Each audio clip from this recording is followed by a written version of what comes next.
Attention, cette vidéo ne constitue en aucun cas un conseil financier. Faites toujours vos propres recherches avant de prendre une décision. Ce que je partage ici reflète uniquement mon opinion, basée sur mes analyses et indicateurs personnels. Le trading, qu'il s'agisse de crypto-monnaies ou d'actions, comporte des risques, y compris des pertes financières potentielles. Investissez avec prudence, merci de trader de manière responsable. Bonjour à tous et bienvenue sur ma chaîne. Aujourd'hui, on va forcément analyser le Bitcoin encore une fois. Quelque chose d'extrêmement intéressant, c'est produit. Comme vous pouvez le voir ici sur sa dominance, on le voit, donc on s'est fait du coup pile rejeté donc sur le bas de l'ancien canal. Et là justement, on essaie de le récupérer. Donc très probablement, il va justement y avoir ici, du coup il y a eu rejet, il va sûrement y avoir retest, puis après rejet encore. Et ça va être sûrement jusqu'au bas du canal, jusqu'au 60%. Pour l'instant, le canal a extrêmement bien tenu, hein, vous le voyez toujours, le W. Ici, là, on voit qu'on joue toujours avec le milieu de canal, donc à voir. Mais comme justement, on a cassé le milieu de canal ici, par le bas, très probablement, ça va être bas de canal. Mais après, est-ce que si c'est bas de canal, c'est all season, cassage? Non, non, non, non. Bas de canal peut très bien reprendre sur un milieu de canal ici, bas de canal, et après reprendre quelque chose un peu de ce style-là. Ça, c'est quelque chose qui est fortement possible au niveau de sa dominance. Pourquoi je vous dis ça? C'est simplement au niveau du RSI, comme je vous l'avais dit hier, ou avant-hier, il y a 2 jours, bref. C'est juste ici, donc vous voyez que beaucoup de monde était all-season friendly, et c'est forcément ce que je m'attendais, hein. C'est que justement, on a fait une trendline et on la touche, et on la touche, et on la retouche, et là ça y est, on l'a breaké, et on l'a pas retouché encore, et donc c'est parfait. Ça veut dire que le RSI va tomber, et donc du coup, all-season. Alors que, pas du tout, encore une fois. Il faut bien savoir quelque chose, c'est qu'on a aussi cette trendline là. Pourquoi cette trendline là est intéressante? Parce que justement, si je la mets en corrélation, surtout avec donc la Bitcoin dominance ici, vous voyez que ici, avec cette trendline, quelque chose d'intéressant, puisque on a commencé à la toucher ici en haut. On commence à la baisser, ça baisse, ensuite on commence à la casser, et là justement on repart en haut. On repart justement au-dessus. On arrive à la casser, on arrive à rester au-dessus, jusqu'à revenir juste ici pour venir la retester. Et on la reteste, on descend, on monte. Bref, vous avez compris que ça suit très clairement le support résistance de milieu de canal. Et donc, forcément, ici, on l'a cassé par le bas. Vous voyez, on a cassé le milieu de canal, pardon, par le bas. Et donc là, on est en train de reprendre un peu de force. Donc, ce que je pense très sincèrement, c'est que on va retester ici, et puis après potentiellement on rebaisse, ou alors on peut très bien le casser par le haut et aller du coup partir en surachat. Ça c'est quelque chose qui peut se produire, surtout ici, c'est-à-dire retest, soit on descend ici, soit on commence à remonter. Comme ça, pourrait aussi se produire, c'est-à-dire on casse comme ça par le haut, et donc du coup on casse comme ça par le haut. Ça c'est quelque chose qui est possible, et donc du coup ça voudrait dire pas d'alt-season, ou en tout cas pas d'alt-season, en tout cas pour le mois de mars. Donc, à voir forcément ce qui va se passer ici, surtout sur cette trendline-là. Mais ici, on peut le voir que même si on commence à prendre un peu de force, très sincèrement, tant qu'on reste dans le canal ici ascendant, très clairement, il n'y a pas d'alt-season en vue. Là, clairement pas.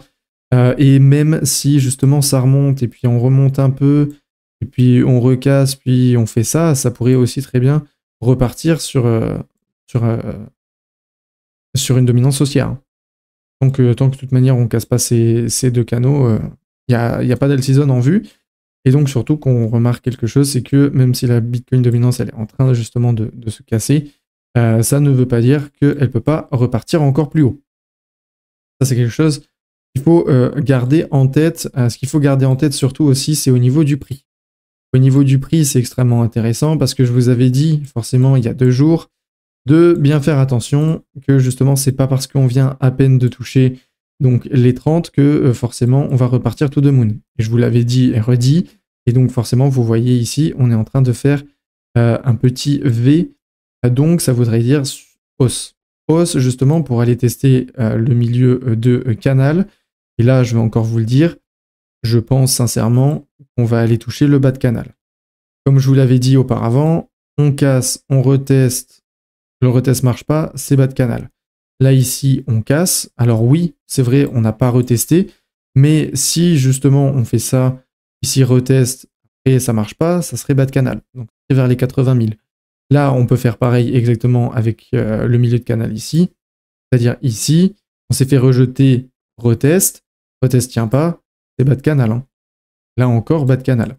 Ce qui correspondrait du coup à quelque chose de ce type-là, c'est-à-dire là, on a eu du coup cette petite remontada, puis après rebaisse, puis après rebaisse.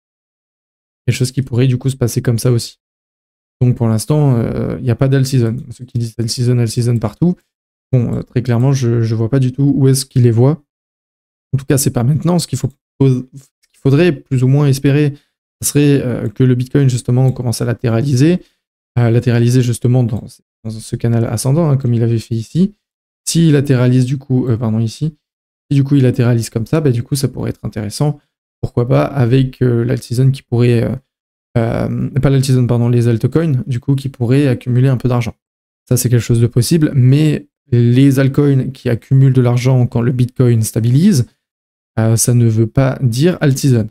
Ça c'est quelque chose qu'il faut que vous vous mettez dans le crâne, c'est que tant que la Bitcoin dominance sera toujours aussi forte à 60%, il ne peut pas y avoir d'alt-season. Donc même si le Bitcoin latéralise et que les altcoins commencent à monter un peu à plus 5, plus 10%, ça ne veut pas dire alt-season. Loin de là. Loin, voire même très loin de là. Donc ça, c'est quelque chose qu'il faut surtout garder en tête. Et on garde en tête aussi, c'est que même quand on est en train de monter, vous voyez que les bears gardent quand même le contrôle, surtout avec le MACD. Pour ce qui est de l'Ethereum, on a cassé forcément le bas du canal ici, qu'il fallait surtout pas casser. Je vous en avais déjà parlé. On s'est fait aussi rejeter justement au 0,236 de Fibonacci, au 2532. On s'est fait rejeter, donc là, il y a une très très grande possibilité de retomber au 2122.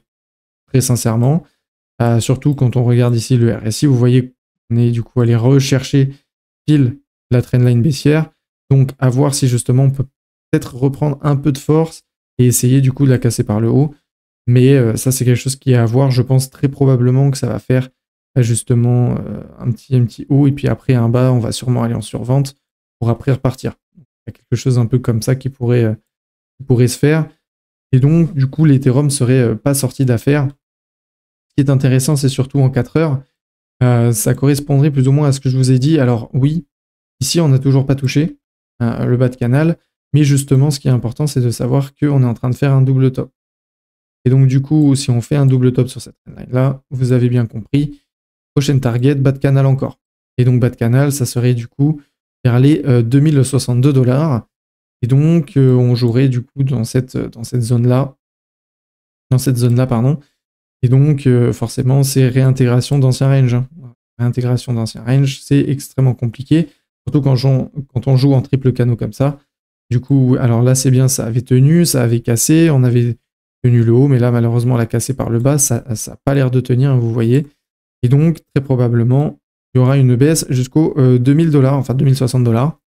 C'est quelque chose qui est en vue ici, surtout avec le RSI. Donc là, vous voyez, c'est bien parce qu'on sort un peu de la survente. Je vais un peu mieux zoomer. Là, c'est super bien parce que ici, justement, on sort de la survente, donc il y a eu pas mal d'achats, et vous voyez qu'on n'a pas eu assez de puissance. Donc on n'a pas eu assez de puissance, donc on a fait des rebonds. Donc très probablement, je pense que l'Ethereum va encore aller pousser par le bas, sûrement milieu de canal, voire bas de canal. Ça fait vraiment une grosse baisse pour après potentiellement repartir. Donc il faudrait vraiment que les 2062 tiennent à minima, hein, ici les 2060 tient, et justement pour repartir 2367 ou pourquoi pas repartir encore plus haut. Ça serait plutôt quelque chose un peu comme ça. On pourrait du coup refaire un canal ascendant, et si on arrive à refaire un canal ascendant, ça peut redonner du baume au cœur et du coup l'Ethereum pourrait être parti. Ça c'est quelque chose aussi à voir. Et la dernière crypto-monnaie que j'aimerais voir, c'était surtout Solana, parce que je vous en avais pas mal parlé. Donc là, comme vous pouvez le voir, c'est que je vous ai rajouté le canal ici. Ce canal-là, c'est très simple, c'est ce canal que j'ai doublé. C'est ce canal ici, là, que vous voyez. En fait, je l'ai doublé ici. Et donc, vous voyez quelque chose d'intéressant, c'est que on fait double bottom. On fait double bottom sur, du coup, le haut de ce canal, de l'ancien canal, et donc le bas du nouveau canal. Donc là, potentiellement, un double bottom. Ce qui serait plutôt intéressant, moi, ce que je verrais de ma part, c'est simplement que là, on a essayé. On a réussi à tenir, là, on a réussi à tenir. Là où beaucoup de gens diraient, bon, bah voilà, on a fait double bottom, donc malheureusement, on sait très bien que prochaine fois, ça va craquer.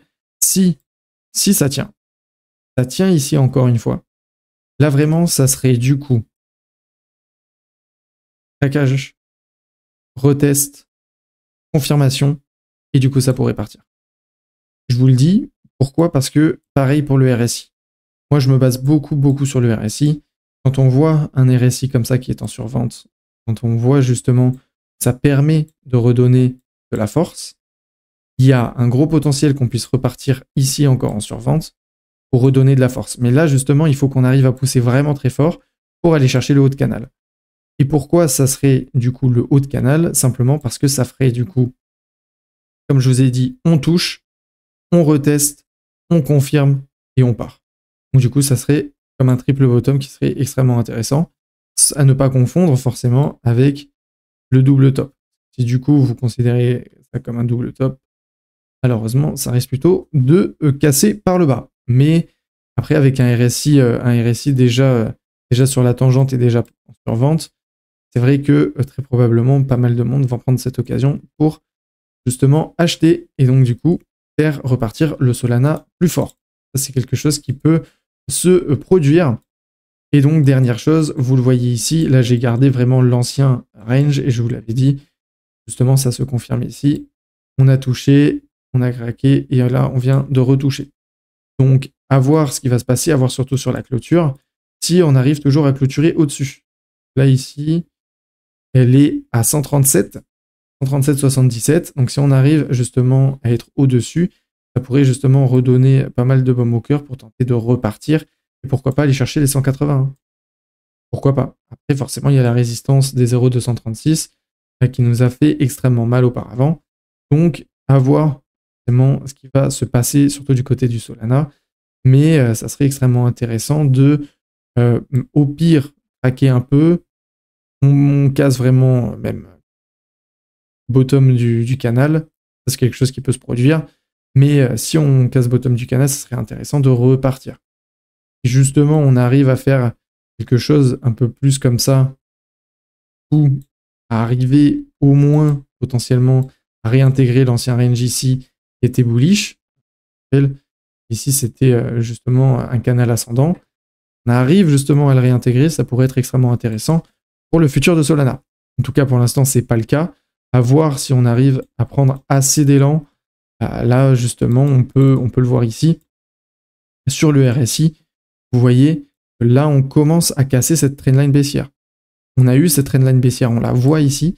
Ça, c'est extrêmement intéressant parce que si on casse cette trendline baissière, en plus en survente, parce que vous avez bien compris que quand vous êtes en survente, c'est là où justement il faut acheter. Hein. C'est comme s'il y avait les soldes. Alors bien évidemment, je ne vous dis pas d'acheter. Hein. Je dis simplement que quand c'est en survente, forcément, la probabilité pour que vous achetiez, elle est quand même assez grande. Hein. Mais bien évidemment, NFA, not financial advice. Donc voilà. Donc ici, vous voyez qu'on est en train de la casser et que forcément, si les gens sont confiants et vraiment continuent d'acheter ici parce que c'est en survente, il y a une potentielle du coup hausse. Et donc, s'il y a potentiel hausse ici, vous verrez que on craque par le haut, on craque par le haut, et un retest, c'est sûrement un retest, et après potentiellement, on pourrait encore pousser plus haut. Bien évidemment pas comme ça, mais c'est pour vous donner un ordre d'idée. Et donc du coup, si on arrive justement à garder celui-là, garder ce mental-là, à se dire, bon, voilà, ça y est, on casse la trendline baissière, et donc ça y est, on reprend de la force ici, et on commence bien évidemment à faire des choses comme ça, ça pourrait être intéressant, et potentiellement aller chercher le haut du canal et aller rechercher les 255.